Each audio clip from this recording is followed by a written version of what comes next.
Northland is home to all kinds of wild animals, big and small. Up on the range, there's a center specializing in helping any of them that find themselves injured or in trouble. Northern News Now's Isabella Zadra was there today highlighting the unique work they do. Now they could use a boost from the community. Makes me happy. That's helping critters makes me happy. I got goosebumps. Heather Flicky Griffith is owner and founder of Cripple Critter Ranch, a place for animals of all kinds to get medical treatment and special care. Heather and her husband Mark have been running the ranch out of their house for 14 years.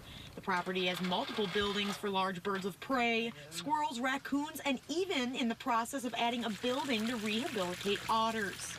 We're the first ones to do this kind of a thing. There's nobody in Minnesota. We'll be the first otter rehab start to finish in Minnesota.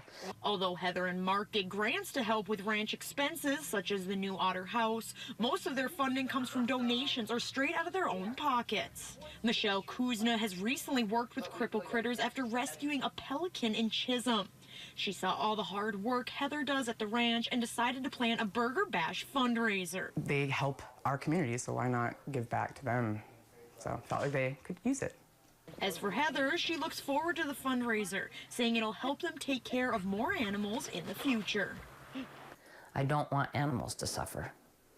And anything I can do to help that's what I'm going to do.